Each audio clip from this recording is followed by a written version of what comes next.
Assalamualaikum warahmatullahi wabarakatuh. Selamat pagi anak-anak semua. Hari ini kita akan mempelajari reproduksi pada hewan. Setelah minggu kemarin kita sudah mempelajari reproduksi pada tumbuhan.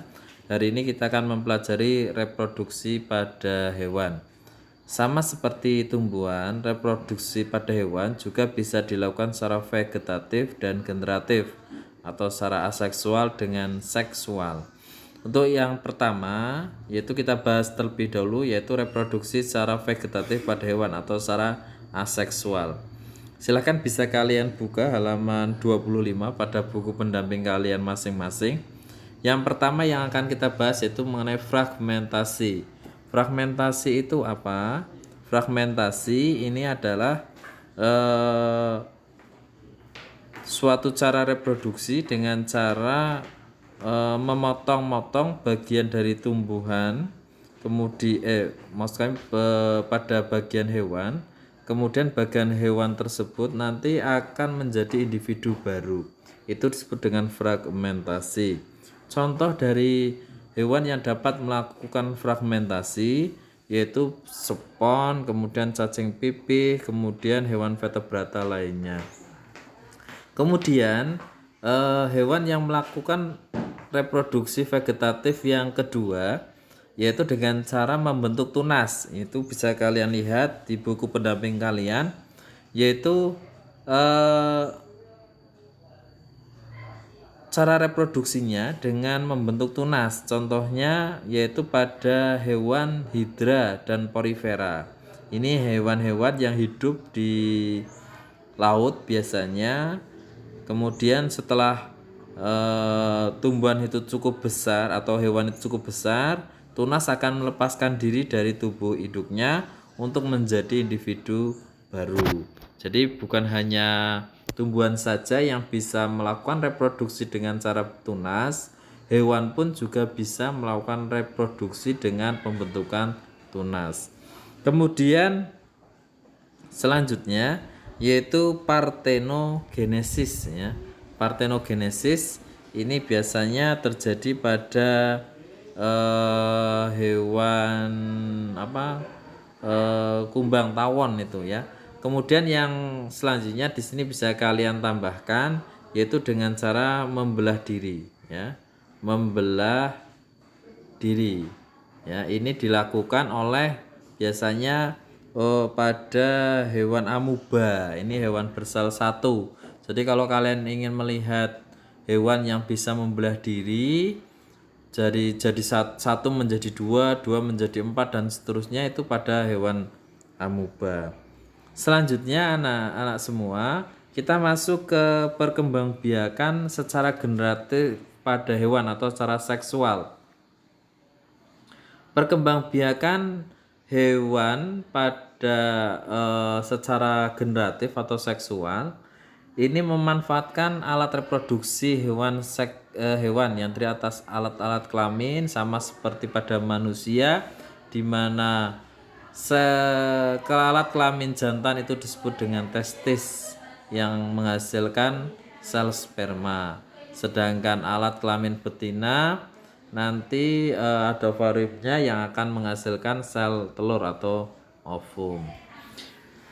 Pembentukan sel kelamin jantan dan betina ini hampir sama dengan manusia ya. Sama dia mengalami pembelahan secara meiosis ya. Ada meiosis 1, meiosis 2 dan seterusnya bisa kalian lihat pada diagram yang ada di paparan saya. Selanjutnya pembuahan pada hewan. Pembuahan pada hewan ini ada pembuahan merupakan proses peleburan antara inti sel sperma dengan sel telur. Pembuahan pada hewan ini terjadi di luar tubuh induk betina sehingga disebut dengan pembuahan eksternal. Induk betina melepaskan sel-sel telur yang sangat banyak ke dalam air. Kemudian induk jantan mengeluarkan sel-sel spermanya ke lokasi sel telur yang berada di dalam air tersebut sehingga terjadi yang namanya pembuahan. Sebaliknya pada hewan yang bukan organisme akuatik atau organisme yang hidupnya di darat, biasanya terjadi pembuahan secara internal. di mana pembuahannya itu terjadi di dalam induk betina. Jadi kalian harus tahu betul mana yang namanya pembuahan secara eksternal dan pembuahan secara internal. Pada pembuahan eksternal ini biasanya dilakukan hewan-hewan yang akuatik. Akuatik itu hewan yang hidup di air ya. Sedangkan yang internal itu biasanya dilakukan hewan-hewan yang bukan organisme akuatik.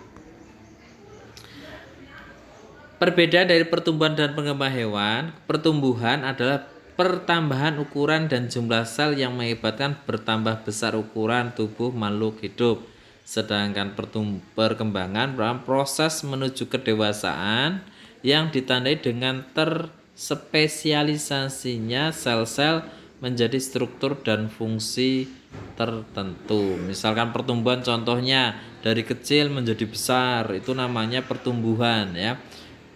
Dari pendek terus tambah tinggi namanya pertumbuhan. Sedangkan perkembangan contohnya kalian mengalami pubertas, itu namanya proses perkembangan.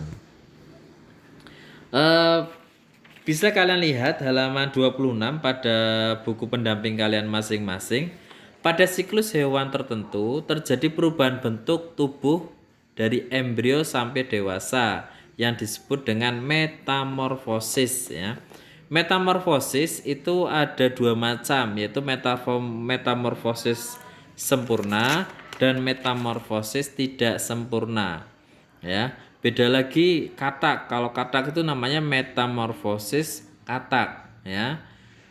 Pada metamorfosis sempurna bisa kita contohkan di sini, yaitu pada kupu-kupu ya. Kalian lihat ini kupu-kupu, dia melakukan metamorfosis sempurna. Dari awalnya kupu-kupu, kemudian bertelur.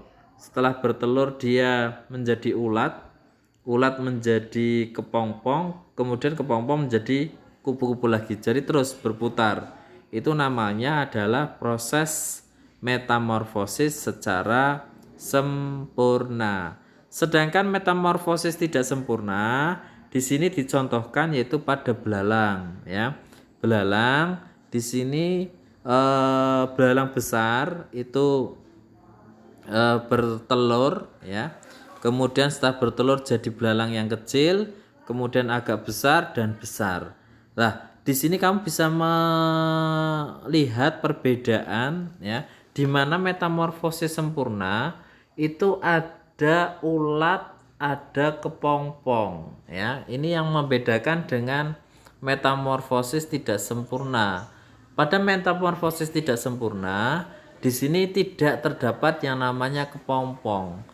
Sehingga antara metamorfosis sempurna dan tidak sempurna dapat dibedakan pada proses kepompongnya itu ya, atau pupa. Nah, kalau kamu tahunya itu adalah biasanya disebut dengan entung ya.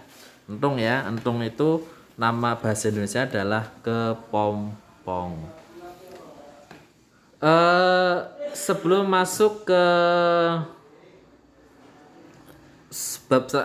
bagian selanjutnya, berbeda lagi ketika metamorfosis pada katak ya. Metamorfosis pada katak ini berbeda dengan metamorfosis pada serangga ya. Katak itu bertelur, kemudian dia menjadi berudu. Berudu itu kecebong ya. Kalau di sawah kamu lihat katak berenang itu ya. Berudu itu kecebong itu ya.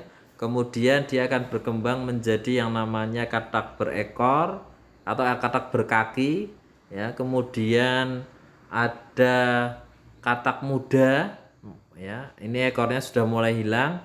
Kemudian nanti akan menjadi katak dewasa. Itu namanya siklus hidup pada hewan.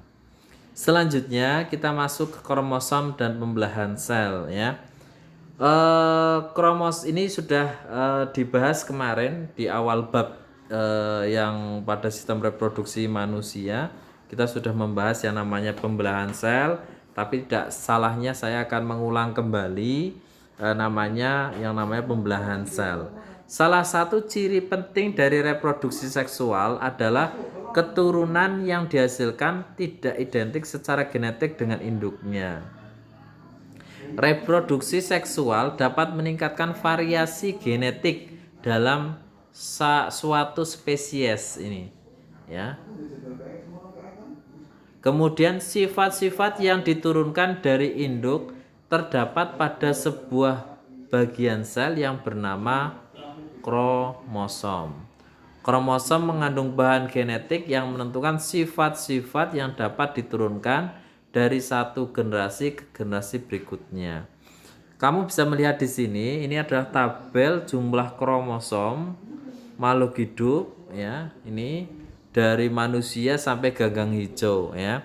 Manusia memiliki 46 kromosom, simpanse 48, kuda 64 dan seterusnya sampai gagang hijau itu memiliki 20 kromosom.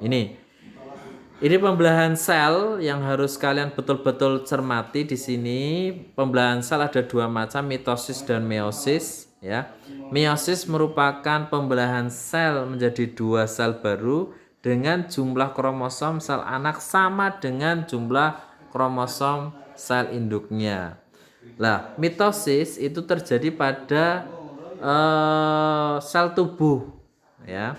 Sedangkan meiosis ini merupakan pembelahan sel yang menjadi 4 sel baru dengan sel anak memiliki jumlah kromosom setengah dari jumlah kromosom sel induknya. Pembelahan meiosis terjadi ketika organisme membentuk sel kelamin atau gamet. Jadi kamu harus bisa mengetahui perbedaan antara mitosis dan meiosis, ya. Demikian anak-anak yang bisa kami sampaikan. Selamat belajar dan terus dibaca buku pendampingnya. Sukses untuk kalian semua. Assalamualaikum warahmatullahi wabarakatuh.